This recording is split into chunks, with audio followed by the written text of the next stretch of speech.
This is Couples Court with the Cutlers. This is the case of Reid versus Reid. You all are married, you've been together for 4 years, you have 2 children together, but there's a serious strain in this marriage because you believe your husband of 4 years is cheating on you. Is that right?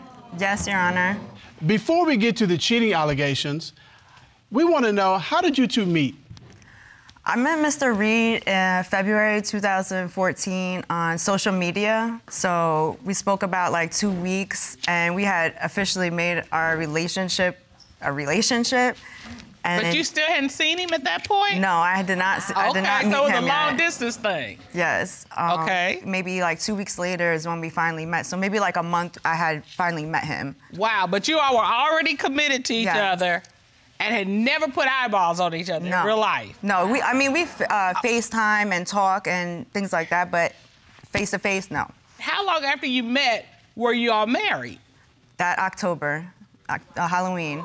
So how many months is that? Like 7. I think 7 Woo! or 8. Yeah. That was pretty quick. Yeah. Well, you heard her say they had solidified it 2 weeks in, and they hadn't even seen each other. 2 weeks in, I was still going, you know. Well, but it paid off. Oh, absolutely. Once I was in. Well, just so you know, when I saw you, I'm like, okay, this has legs. This has legs. This has potential. So, Mr. Reid, you're in this long-distance relationship. You finally lay eyes on her. What was it about her that you fell in love with? I mean, like, when she not mad or whatever, she's a good person. Like, she's real nice and caring and loving and like, it kind of like it makes me feel more relaxed as a person. Like, I don't gotta be so like guarded all the time. I don't gotta be so standoffish to everybody when I'm like with her or whatever, when everything's good though. You know, when and I get that because, you know, Judge Cutlers a lot more pleasant to be around when she's not mad. All right, so what went wrong? What went wrong, it was like after we got married, maybe like 2 months into that, I had found out he had cheated. So that just turned everything like upside down. Okay, tell me what you found out. He likes to go out and not come home at night. I don't know if it was right away when that time he had left happened, but I had went through his phone and I seen a text message from one of his friends saying something about like, you know, how was it that night with that joint? You know, and that means a female, you know, so I knew right away what they were talking about. So I had confronted him right away about it, and that's when he had told me what had happened. All right, Mr. Reid, tell me what happened. Who was this woman? How'd you get with her 2 months into your marriage? Y'all should still be honeymooning. I mean, it was my first time being in like a real honest relationship where I was taking the time to commit myself to somebody, at least one person at a time. It was kind of hard. It was still new to me. I didn't have nobody like look to like or go to on like relationships or whatever. I never grew up around people in relationships. I didn't grow up in a house with like that kind of stuff going on. So like it's stuff I was still learning. And I get it. I'm not saying I condone it, but I understand it. I mean, if you don't have that experience, if that hasn't been modeled for you, it's like, okay, I'm not sure what to do in this space. All right, Mr. Cutler, you trying to tell me, if you trying to figure out how to be in a committed relationship, you go and be with somebody else while you trying to figure out to be in that committed relationship? That's what you want me to try to get my arms around. No, what I'm saying is there are a lot of people who don't have that model for them. They don't know what it's like to be in that kind of relationship. Sometimes you think, this is too good to be true. I need to step back. What made you stay in the relationship? Because I'd have been like, it'd have been deuces. I mean, 2 months in, I'd have been like, you got to go. So why did you stay in? Besides the fact that I love him, and, you know, I figured it was just easier for me to let it go on top of it. He didn't have sex with that person. It was oral sex. So I figured it was just easier to let that go than to hold on to that and, like, just destroy everything. So is this the only time he's admitted to stepping outside of your marriage? No. Okay, now, Mr. Reid, hold on. You got what a lot of guys don't get. You got a second chance. But then he cheated again. What happened? What happened? Like she's... Now, hold on. What happened? It started on New Year's Eve, and I was thinking this year, you know, I don't want to keep living every year where things are just keep messing up and people making mistakes and things like that. So I asked him, you know, is there anything you need to tell me? And he said, he put his head down and, you know, was like, yes, like, you know, I messed up. I have something to tell you. And he told me what he did, and we just took it from there. What did he do? He had went to a strip club and cheated on me with a stripper. Wow. Okay. And this is right before Christmas? Past. Yes. Well, nothing says Christmas like sleeping with a stripper. I gotta. Ho, ho, ho. So, Mr. Reid, why were you sleeping with a stripper? Sometimes when I'm faced with like hard decisions, I don't always make the best decisions. I kind of got like a bad habit of making bad situations worse, and she knows this. You think? That fell under that. So you're in this place, and you are now believing he's cheating again. I think he's cheating again because 2 weeks ago, he went out like 7 in the morning, and I was still in sleep bed, and he wakes me up saying, I'm going out with my friend. I'll be back around 1 or 2 o'clock this afternoon. I said, okay, fine, cool. I'm still sleeping, so it didn't matter to me. I wake up, we're talking a little bit throughout the day. Then all of a sudden, I don't hear from him anymore. He drops off the planet. Yeah, he didn't show up 1 or 2 o'clock. He showed up at 12, 1 in the that morning. So he shows up 12 hours later than he told you. Yeah. And you're sure he didn't say, well, at 7 a.m., I'll see you at 1 a.m.? No. Okay, come on, Mr. Reid, help me. It's not that simple. It's not as easy as, oh, I'm going out, I'll be back. Like, she started with me a whole half hour before I even got to leave. When I don't pick up my phone, I already knew it was gonna be like when I'm on the phone. She said she was asleep when you left. She was You woke her up texted me as soon as I left the house. That's because I already knew what was gonna happen. Sleep. You do the same thing every time. Well, Mr. Reid, let me tell you this. If you leave at 7 in the morning and you don't come back until 1 o'clock in the morning, your wife's gonna have questions. She had a lot of questions. Like that situation, I can't say I was at work because I wasn't at work that day. But like when I stopped answering my phone, it's because Were you with another woman? That's the question. I wasn't. And like she believes that you were sleeping around, and if you're going for 18 hours, that you've been spending some of that time with another woman, especially after you've fallen off the planet. So is it your testimony that you did not cheat during that time period? Not at all. Not at all. Do you understand why she's suspicious I understand of it? exactly why. Do you understand why these are bad choices? I understand. Are you going to continue to make these bad choices? I don't want to. It's not that I want to. No. I didn't ask you, did you want to? I asked you, are you going to? I mean, I'm not gonna be cheating. I don't cheat on her, so I'm not gonna be doing that. That's not something I gotta worry about. It's the. Because you're not gonna be cheating. It's the picking up the phone thing I gotta get better at. I gotta be more patient No, with and that. coming home. Well, I tell you home. what, let me just give you this suggestion. You correct me if I'm wrong. You shouldn't, because I'm a judge. Correct me if I'm wrong. If you are coming home timely, and if you are doing the things you are supposed to do, you ain't got to worry about her blowing up her phone. I don't know if that's true. It is true. He's cheated in the past, so she's got these suspicions, and he can be doing everything he's supposed to be doing, and she's like, yeah, let me call and check on him. Let me see where he is. And to her, it may not seem like it's happening every hour, every 2 hours, but to him, he's like, why are you hounding me? Why are you hassling me? And that's probably the feeling that you have. Right? It's that, but then it's more on top of that because it's like, she says like she'd be cool with it, but she don't be cool. I've been through mad different phases as to like how I'm gonna hang out with people. I don't even go out that much. I go out once, maybe twice a month. Because she's gonna give you the blues. Because we got the kids, and I gotta be around the kids. And now when I do go out, I'm not gonna lie, I'm drinking stuff. Like I don't be home drunk. You don't do that at home? I do it at home, but I don't be stupid drunk at home. Right. I don't be like when I'm out, I'm drinking. When I'm home, I'm like just chilling. Like. But you're trying to assure her that you're not with any other women when you're out. I don't be with nobody. I just don't be trying to argue. That's it. I don't want to argue. And other than the 2 times that she knows about, you're saying you have not cheated on her.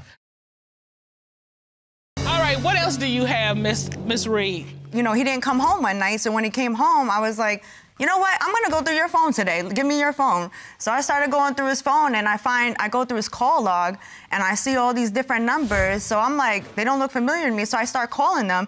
They're like hotels and tellies from New Jersey that he's calling. It was like between 1 and 3 in the morning, and he didn't come home that night. So it's like, why are you calling up these hotels for?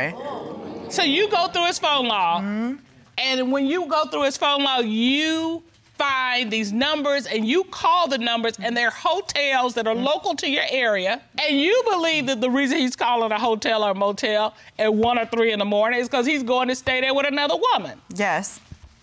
Okay. Mr. Reid?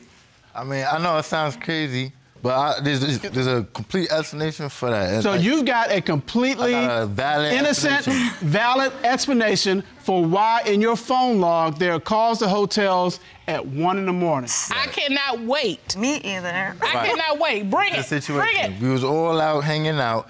Now, one of my friends, he asked to use my phone. He's gonna go with a girl to a hotel or whatever. So I let him use my phone. He's calling around. Jersey hotels are cheaper than New York is, so he's calling around to Jersey. It probably was between 1 and 3 because that's around the time we leaving the bars or whatever, things starting to shut down. So when I get home, I'm not thinking to delete these numbers because I'm not calling them. I ain't got nothing to hide. She can easily go to my phone. So she sees it. She's like, oh, what's this? Yada, yada, yada. I'm like, all right, that was him. That wasn't me. Like, you see, I'm here right now. And it wasn't you trying to hook up or make contact with these hotels or motels. It was him. Not at all. And, okay, so does this make sense to you? No. Why doesn't it make sense to you? It's just so many questions, you know, like, what are you doing over there, for one? Why are you entertaining with your boy and his girl, for two? You know, like... Why are you out at 3 in the morning? Exactly. Why aren't you home? You know? Yeah, if a brother was home, his phone wouldn't be being used. Mm-hmm. Why can't he hang out with his friends? I'm just saying, if you out at 3 in the morning, it's probably not good. Right. You know, he's already got 2 strikes against him. I think you should be working very diligently to be home by a certain hour. He says he doesn't go home. Look, he says he doesn't go out that much. He's usually at home. He's doing stuff with the kids. He only gets to go out on, you know, a couple times a month, maybe. So he's trying to maximize the amount of time he's out. Mr. Cutler, he is at the bat. She is the pitcher. He has struck out twice. She's trying to save him from striking out the game. So, no, he needs to go on back into the, dugout and sit down. That's what needs to happen here. I think we've heard enough testimony. Here's what I think we're looking at. Mr. and Mrs. Reid have been married for 4 years, and she believes he's hiding things. Right. She went through his phone, and she found random texts to women and numbers to hotels. You say that your husband admitted to cheating on you twice, but you think that it goes beyond just the 2 that he's told you about. You say he's disappearing, he's out late at night, all hours of night, says he's coming home at one time, doesn't come home till 12 hours later. And all of this has fueled suspicions in your mind that he is still cheating. Definitely. And if you find out he is cheating, this relationship is done. It just can't go on like this anymore. Like, something has to give. Because this marriage is on the line in their relationship, this court has done a complete investigation. At this time, the court would like to call certified polygraph examiner and licensed private investigator Kendall Shull to the courtroom to determine, is he cheating? Ron,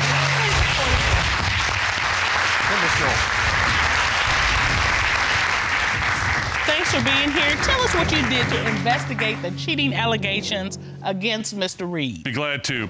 I had one of my associates go undercover and pose as a cheater who had been brought to court. My goal was to find out if Mr. Reid has been unfaithful more than the times he has already admitted to. Tell us about your associate's interaction with Mr. Reid. Well, Your Honor, Mr. Reid did make it clear that he's been set in his cheating ways for a long time. And he said change is a challenge. I did bring the tape. That's what I'm trying to do. Anyway, I'm trying to. It'd be hard, honestly. Especially when things ain't right in a home. Like, if y'all beefing all crazy, I'm a work in progress. Accept that. They say it takes the same amount of time to break a habit that it took to make a habit. It ain't gonna change overnight. Wow. So he described himself as a work in progress. He's still got some issues to deal with. And there's still questions about whether he has been faithful to Ms. Reid. Yes, Your Honor. So you conducted a polygraph examination of Mr. Reid, is that correct? I did. Mr. Reid was asked, since being married, have you taken another woman to a hotel for the purpose of having sexual intercourse? What was his response to that question? He said no. What did the polygraph determine? The lie detector determined that he was being truthful, Your Honor.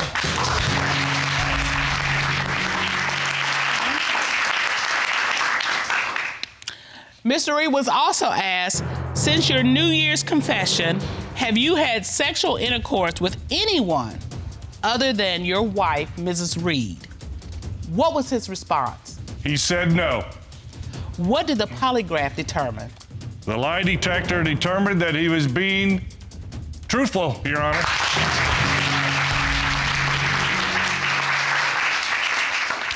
All right, Miss Reid. You came here to get some answers. She's got a smile on her face a little bit. Yeah, it's good news. I think you're looking at it from the wrong perspective. Yeah, she's doing the half glass empty thing. Yeah, because here's the thing. You came here to find out if he's still cheating, and our investigation determined that he is not. That's the takeaway from this. And just like you did the first time you called him and he came clean, I am encouraging you to do the same thing now. You all have been together for 17 years. You're married, but you're currently separated. And whether this separation ends in a reunification or a divorce all depends on what happens here today. Am I right, Ms. Allen? Yes, Your Honor. Okay. Now, you've opened up this case. The stakes are high. Please explain. Me and Mr. Anderson, we have been together for 17 years. We've been separated, living out of the household together for the last year. Wow. Exactly. Me and Mr. Anderson relationship has been up and down, peaks and valleys for a minute now.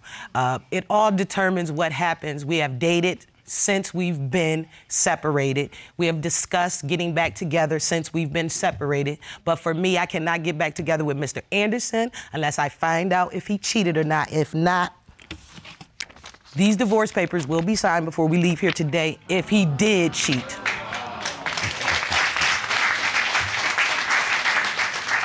Locked and loaded. Locked and loaded. Yeah. Ready. So everything, your marriage in total, is at stake here today. Yes, ma'am.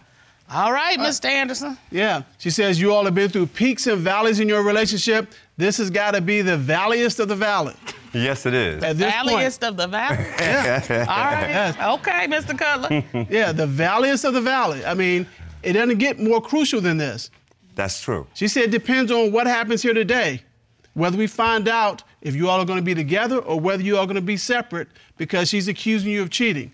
How does that make you feel? Well, it bothers me because it's always been an accusation. It's always somebody or something, and I spend so much time trying to prove I love her. I've always loved her. She's been a very special person to me for a very long time. The accusations do get overwhelming, so I guess today will settle whether we're going to continue or not, because I know I haven't done anything wrong. So when this comes out, I think I'll take the joy in her apology and working forward to being together again. Wow. You know, it's funny because I'll give you an example. She came into, I work at a nursing home. I've always worked in nursing homes. And she actually pulled up to the job one day, runs inside the nursing home, grabs a book with all the employees' names and numbers, and apparently she called them. You know, which I thought was a very bold move. I guess that was her way of trying to figure out if I was cheating with someone inside the nursing home I was working in at the time. You was. And she called your co-workers. Yes, she did, embarrassing me. Okay. Did she think you were sleeping with the residents? No, Wow. the female employees of the nursing home. Okay, all right, that's a relief. But did you do that? Okay. Yes, I did. Okay, that was yes, you did. Okay. Yes, I did.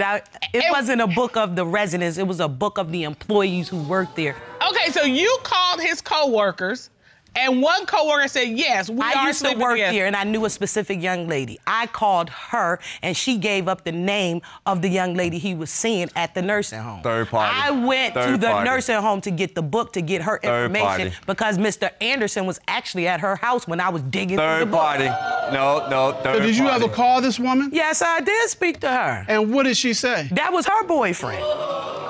Did she know that he was in a relationship with you? I didn't know he was in a relationship. He was so smart. He was so intelligent. I was so impressed by him. That's not true. I thought that I was dating him. I didn't know anything about him. He tells me that's his friend, but why does a friend lie on you? No. What led to your separation? How did you get to that point? Mr. Anderson is a serial cheater. Okay. He does not get caught, so he believes that he cannot be convicted without physical evidence. Wow. I am tired of him getting caught in these situations with all these different females that he tells me are friends. Every last one of his friends had a different spinoff of his version of the story. That led to me, it took a long time to get strong enough to walk away from that because I don't want to be in a relationship where I'm the third party. Right? I don't want to do that, and I got tired. What was the last straw? What broke this camel's back that said, okay, I'm out, we're separating? He ended up in the hospital, and I brought some exhibits for the court to prove. Okay. Why don't you step to the monitor then? Okay. Mr. Anderson got sick November, day before Thanksgiving, Thanksgiving's Eve. He had to be rushed to the emergency room, and we went to the hospital. Okay. He had to have emergency surgery. He had an ulcer perforated in his stomach. Oh. As I'm sitting there, I go through his phone, and the first thing I seen was a "Hey Big Head" text. Where I'm from, "Hey Big Head" is side chick lingo. What else made you say, okay, I gotta go? Okay, we were supposed to go to a club together. Mr. Anderson decided at the last minute he wasn't gonna go. I went to the party alone. When I came home from the club, Mr. Anderson had locked me out the house.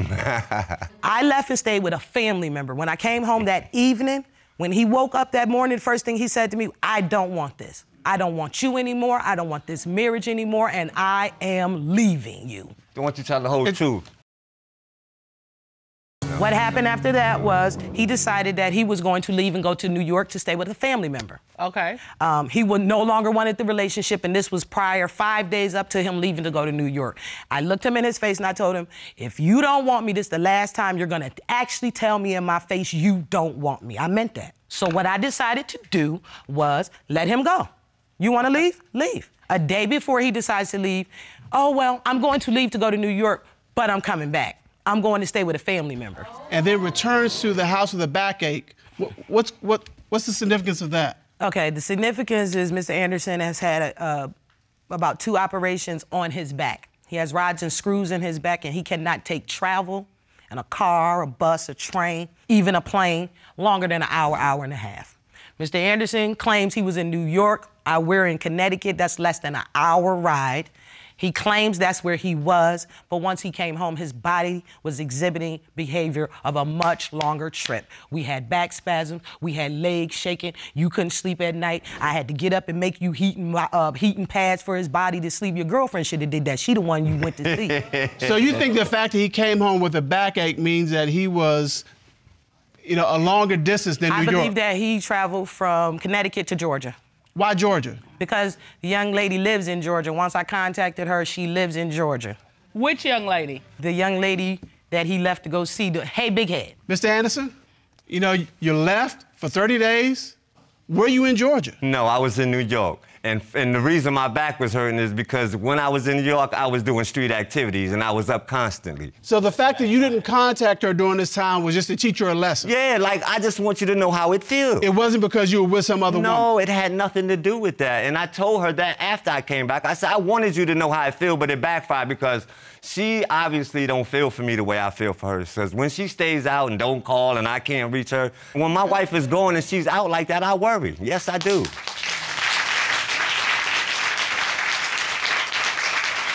Well, Miss Hallett, I noticed that you have another point there, contacted other woman. Tell me about that.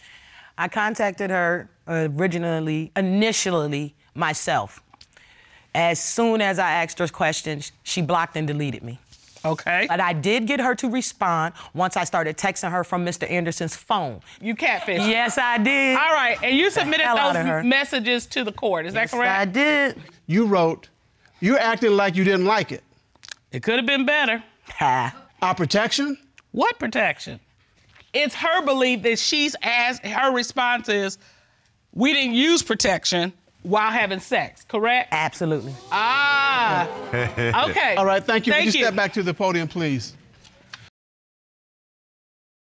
Mr. Anderson, who is this woman who responded, "It could have been better," when the text was sent posing as you, you're acting like you didn't like it? Because the natural response would have been, "What are you talking about?" That's what I originally said. When all this was brought to me, I was flabbergasted because I really didn't know what was going on. I know the person. Yes, I do know the person. I haven't seen this person in over 35-something years. We were kids. We still ain't seen each other. Her This children was- were asking about my husband. How is that possible if you never seen me? Hey, Well, here's the thing. Clearly, we're not gonna get a response no, we're not. up or down about this woman. Are there any other women that you're concerned about? Let the church state. Okay, 17 years, 17 different women, but we're only gonna go to this one. I had family members, neighbor tell me he was sleeping with the other neighbor. How do they know this? He was creeping around on his peeping Tom that day, I suppose, this friend of the family. And the friend of the family said he heard noises from the window and he was on his peeping Tom and he was peeping in the window and he told me he seen my husband sleeping with the neighbor. Saw it with his own eyes. Saw it with his own eyes. And called you and told you this? He waited for me to come around and tell me. Okay, so he says he heard Noises. noises. So I guess he was doing a good job that time. So this friend heard noises. Thank you. You're welcome. And he goes up and looks. He looks through the window and he tells me my husband was blowing her back out. Those were his words exactly. That he saw with his own eyes. That's what he said. Okay, Mr. Anderson, Yes, Your Honor. were you giving it to the neighbor real good? No, notice she said this person was the peeping Tom, which sound kind of creepy, don't you? It does. I was All gonna right. say, Exactly. It does. All right, now, first of all, I know this man. Have you seen my wife? Beautiful woman. This man see what I see, but can't have what I got. So, of course, a person like that, that's always trying to get with my queen, gonna say what he wanna say. I'm a smart man. Why would I go in a neighbor house and make it so that any and everybody can see it? I'm not that stupid. But again, he was after this. I gotta say, Mr. Cutler, it is creepy that a man says, a friend says, "Hey, I heard sexual noises. I went to see what was happening." Thank you. But can I say this? It wasn't one story. It was a combination, a compilation of him acting crazy and the guy telling me that. And so all of these things, the list that you showed us and submitted as an exhibit, you said, "I'm out. We're separating." Absolutely. Okay, during this separation, we have folks coming, we taking a break, and so during the break, people do whatever they want to do. We still married. Ain't no such thing as no break. No. And is that your understanding? Yeah, we don't do that. Okay. We don't do that. Nah, we don't do that. Your testimony to this court is you have not messed around during your separation. No, not at all. And you're also telling this court that you have not messed around during your entire 17-year marriage. Exactly. Correct? Correct. Okay. Correct. And Miss Allen, you're shaking your head no. No, because As he's answering the question, you're shaking your head no. that's a lie. You shouldn't lie in court. Man. So, Judge Cutler? So, Mr. Cutler, what we have is a marriage on the line. They have been separated for over a year. This separation came about because of years of distrust, it sounds like, on the part of Miss Allen. It all rides on this today. Will she file those divorce papers when we first started? We're gonna find out. Or are they going home together? We have these unanswered questions. And to address these unanswered questions, this court has done a full and a complete investigation. At this time, the court will call a certified polygraph examiner, Dave Lawrence, to determine, is he cheating? Ron, please report Mr. Lawrence.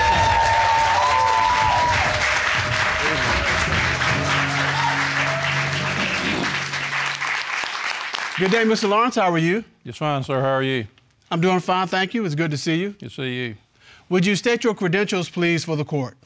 Yes, sir. I'm a retired 30-year law enforcement veteran. I've been a polygraph examiner for the past 26 years. I've conducted thousands of various types of polygraph exams. And you conducted a polygraph examination on Mr. Anderson, is that correct? That's correct, sir. You asked Mr. Anderson, since beginning your relationship with Ms. Allen, Have you had sexual intercourse with a woman you were communicating with in Georgia? What was his response? He said no. What did the lie detector determine? What did the lie detector determine? The lie detector determined that he was being deceptive. Woo. Breathe. You asked Mr. Anderson, have you had sexual intercourse with the woman who is the neighbor of Miss Allen's relative? What was his response? He said no. What did the lie detector determine? The lie detector determined that he was being deceptive. Wow. For real? My bad. You're bad?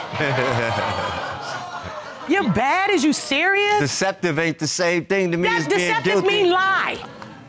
Come to find out you was everybody. Everybody. Everybody? You ain't even got that much money and to spread around. Oh, okay, hold on. Sorry. Hold on. I'm sorry. Mr. Anderson, Yes, ma'am. I don't even have words. You knocked it out the park. You got a perfect score. I guess so. The wrong apparently. score, but the perfect score in that. Apparently. I'm sorry that anything that I've done hurt her, because it was never my intentions to hurt her. It's probably never your intention to get caught. No, That's probably what it was. not the case. Yes. Yes. Okay. What if I did you like that? What if I screwed around and came The home to truth you? of the matter is I don't That's know not what you do fair. because you never come home. I wonder why. Well, then, what I'm coming home to. You right. All right. Ms. Allen, you came here to get some answers. Yep. Got him. And you got answers. Thank you. This is a 17-year relationship on the line. What are you going to do? I'm done. I'm beautiful. I can date. I have plenty of options. I'm going to take those options. You can't realistically go forward with someone who refuses to hold himself accountable. Absolutely. Absolutely. Absolutely.